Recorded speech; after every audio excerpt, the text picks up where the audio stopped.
देखना बीच में अगर कहीं जगह मिल जाए तो कथा हो जाए। कहीं देव अधिदेव महादेव और नर्मदा मैया को कहीं कथा सुनना होगी, इसलिए उन्होंने हरदा की कथा को, अच्छा सोचने वाली बात है कि हरदा भी नर्मदा के घाट पर था और खरगोन भी नर्मदा के घाट पर है, समझने वाली बात है। वो हरदा की कथा कैंसिल कराई और वो कथा शिवजी ने यहाँ कराई, तो कहीं शिवजी की बड़ी कृपा थी, भोलेनाथ की बड़ी कृपा।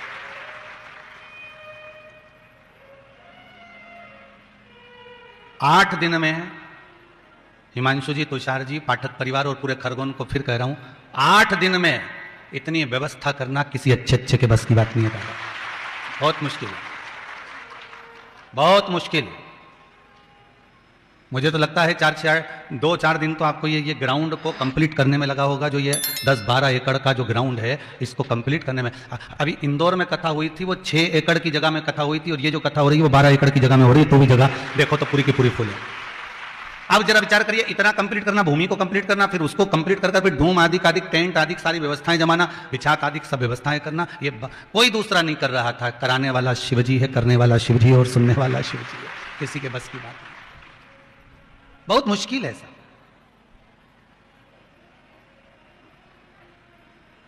भरत जी राजा राहुगण को ज्ञान उपदेश दे रहे हैं कि तुम्हें पैदल जाना चाहिए और तुम पालकी में बैठकर जा रहे हो। अर्थात वही बात कर रही है कि शरीर चले तब तक तीर्थ कर लो, शरीर चले तब तक कथा में जाकर बैठ जाओ, और तुम्हारे घर में चले तब तक सारे दान पुण्य धर्म संकीर्तन सत्संग सब कर लो। और तुम्हारे घर में चलना जिस दिन बंद हो जाएगी तो 5 रुपया भी अगर गठरिया में से खोल के दोगी ना, तो जगदम्बा की दृष्टि वही रहेगी, वो देखती रहेगी कि डुकरिया क्या दे रही है।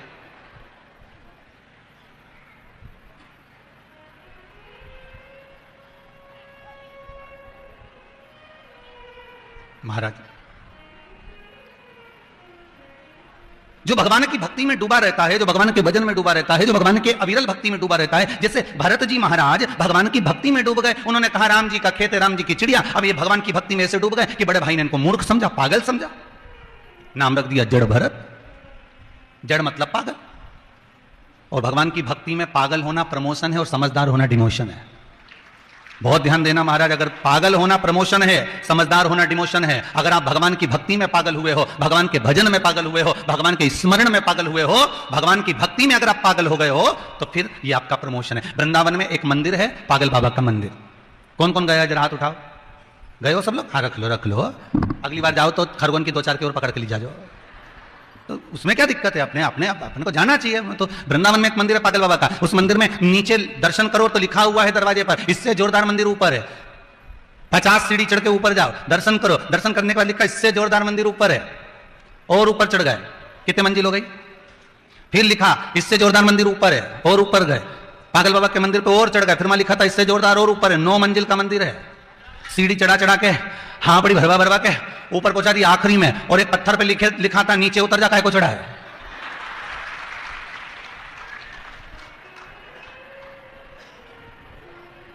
आखिरी में लिखा, जब इतनी ऊपर चढ़ा दिया, और जितने जाए नहीं तो वहीं बैठ के को से बताओ, आग लग जाए जा में, इतना ऊपर एक तो चढ़ा दिया, ऊपर तो भगवान भी नहीं है, और क्या लिखा है नीचे उतर जा।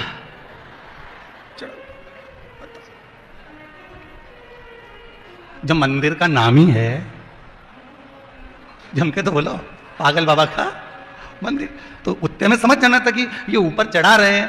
इतना ऊपर चढ़ाया, बाद में कहा नीचे उतर जाओ। क्यों ऊपर चढ़े जा रहे हो?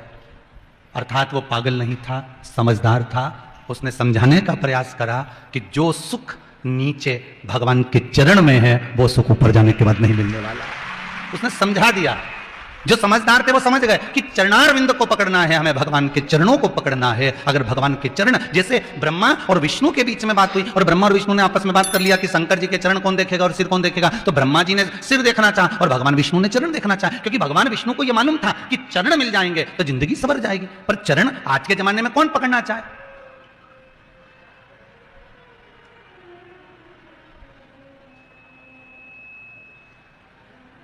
लोग तो चरण अगर पकड़ते हैं तो मरने के बाद जितना जोरदार चरण पकड़ते हैं उतना चरण तो कभी जिंदगी में नहीं पकड़ते।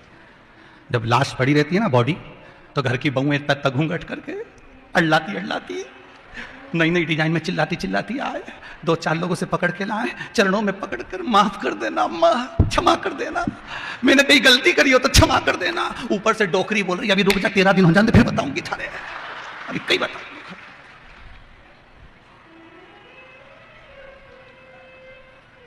खूब सताया मारे। अब तो मेरी बारी आई, यमराज बोले चल हरियो कमला, कहीं की कमला बैठी हो तो बुरा मत मान रही हो, चल कमला के चल तो रही हूं पर इन्हें मेरे को बहुत सताया। यमराज बोले चिंता मत कर, तुझे हफ्ते में 2-3 बार नीचे भेज देंगे, तू चल चल तू। तो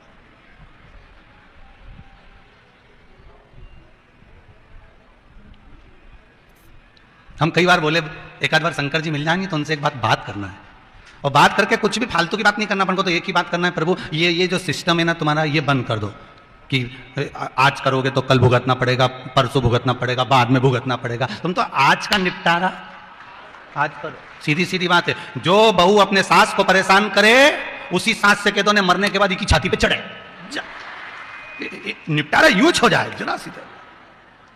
ये रात के समय फ्रिज में पानी पीने जाए, डोकरी फ्रिज पे चढ़ के बैठ जाए, बोल तो बापड़ी भागी, अब नहीं करूंगी, अभी नहीं करूंगी। ये रात के सोए, डोकरी छाती में पलंग के पास में है, रामेती, अरे ओ रामेती, रामेती के कहां से आ गई टुकड़िया, प्राण छूटे। वैसे तो बहुत पहले का समय और आज का समय में अंतर है, पहले लोग बाद में भुगतते थे, आज के समय में तो लोग हाथ की हाथ भुगतते हैं। अब समझ में आने लगा कि पहले भगवान भी लाल कलर का इतना बड़ा रजिस्टर रखते थे, लिखते थे, फिर बही खाता चलता था, फिर बाद में उसको भुगताया जाता था, किसने ऐसा करा तो उसको ऐसा भुगताओ। आज के जमाने में तो मुझे लगता है भगवान भी लैपटॉप लेके चलते हैं, तुरंत भुगता देते हैं, तुरंत, देरी नहीं करते, एक क्षण। कितना अंतर हो गया पहले और अब में। पहले मोबाइल नीचे गिरता था तो बैटरी निकल के बाहर हो जाती थी, बोलो सही है कि गलत है? जरा सा मोबाइल गिरा कि बैटरी बाहर, और आज के जमाने में मोबाइल गिरा कि कलेजा। कितना अंतर आ गया, तुम देखो तो सही। जमाने में पहले मोबाइल गिरे ने बैटरी बाहर हो जाती थी, आज के जमाने में जरा सा मोबाइल गिर गया, अब देखना स्क्रीन तो नहीं गई, देख रहे भगवान बचा लिया, छाती से ऐसा लगाया जैसे प्राण वापिस आ गए। अच्छा, और मोबाइल की तो चल जा, पर सेवफल कटा हुआ मोबाइल का तो और आफत, क्या बोलते हैं उसको? हाँ समझ जा, बस तुम समझ गए नहीं, उतना में तो मैं समझ गया, उतना में तो समझ गया। अब वह गिर जाए नहीं तो और आफत। महाराज शिव कथा कह रही है,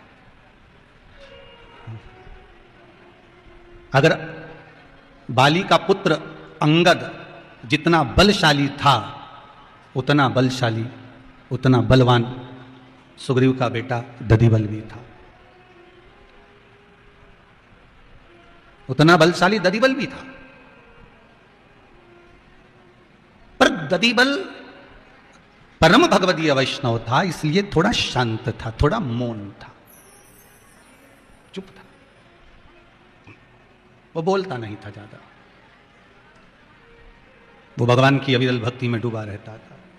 शंभु शरणे पड़ी मांगू घड़ी रे घड़ी, दुख काट दया करी ने दर्शन। दधिबल शांत रहकर भगवान के भजन में, भगवान के स्मरण में, भगवान की भक्ति में डूबा रहता।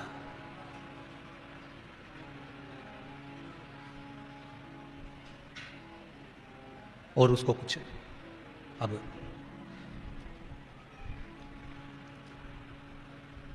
रावण की एक धर्मपत्नी और थी, जिससे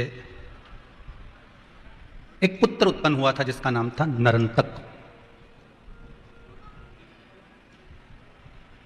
जैसे मेघनाद है, अक्षय है, जितने बलशाली ये थे उतना बलशाली नरंतक भी था,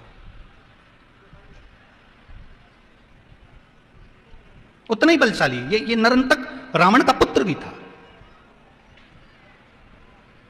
जैसे बानरों में बानर के पुत्र सुग्रीव के पुत्र दधिबल को लोगों ने कह दिया था ये किसी काम का नहीं है, ये तो भगवान के भजन में लगा रहता है, स्मरण में लगा रहता है, कीर्तन में लगा रहता है, मंत्र जाप में लगा रहता है, ये किसी काम का नहीं, इसको लोग पूछते नहीं थे। होता है ऐसा, आपके साथ भी होता होगा, जो ज्यादा भजन में लगा रहता है, कीर्तन में लगा रहता है, स्मरण में लगा रहता है, नाम जाप में लगा रहता है, लोग उसको ऐसी हल्का समझते हैं, हो जाता है।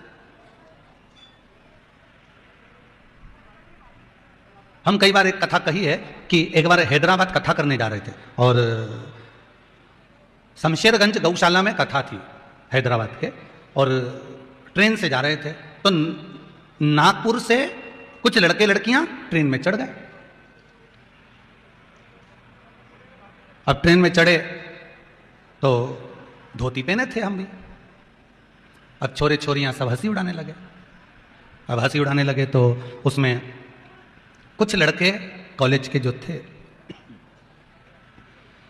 उन्होंने बच्चियों की ओर देखा, लड़कियों की ओर देखा, उन्हीं के साथ आए थे और वो हंस हंसकर एक प्रश्न किया, गुरुजी हमको आपसे एक बात करना है, आप कहाँ जा रहे हो? हमने कहा हम शमशेरगंज गौशाला हैदराबाद में कथा है। अच्छा आप कथा करते हो? हमने कहा। उनके साथ एक लड़का और था, उसने आप कथा करते हो? मैंने कहा नहीं, कथा करने वाले के सींग होते हैं। अरे गुरुजी आपको बुरा लग गया। हमने कहा बुरा लगने वाली कोई बात ही नहीं, जैसा आप पूछ रहे वैसा हम जवाब दे रहे हैं। नहीं गुरुजी हमको तो थोड़ा सा पास में जाना है यहाँ तक, और आप मिल गए तो हमने सोचा चलो बात कर लेते हैं, अब पढ़ाई करें। हमने कहा हमारे मन में एक प्रश्न है, गुरुजी बता दोगे क्या? हमने कहा पूछो, बोलो। हमारा प्रश्न गुरुजी केवल इतना सा है कि भगवान ने जिससे हाथ दो दिए, भगवान ने पांव दो दिए, नासिका के छिद्र दो दिए, नयन दो दिए, तो भगवान ने श्रवण कान कितने बनाए हैं? 2 बनाए।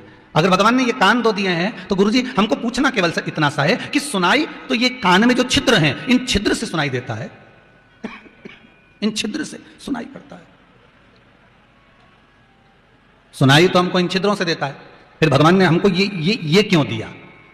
तो हमने कहा इतनी सी बात है, ये तो तुम्हारे कॉलेज के प्रोफेसर से पूछ लेते, प्रोफेसर बता देता कि भगवान ने आपको ये क्यों दिया। नहीं गुरुजी आप बताओ कि अगर सुनाई ये कानों के छिद्र से देता है तो भगवान ने ये क्यों दिया? हमने कहा तुम्हारे प्रोफेसर से पूछो ना, तुम्हारे टीचर से पूछो, या फिर तुम्हारे घर में मम्मी पापा उनसे पूछो। नहीं गुरुजी आप बताओ। हमने कहा देखो भैया, भगवान का एक नाम चतुर नारायण है, और भगवान का नाम चतुर नारायण है तो भगवान को मालूम था कि जब तेरा बुढ़ापा आएगा तो चश्मे का स्टैंड कहां से लाएगा, इसलिए भगवान ने तेरे को देकर पैदा कर दिया।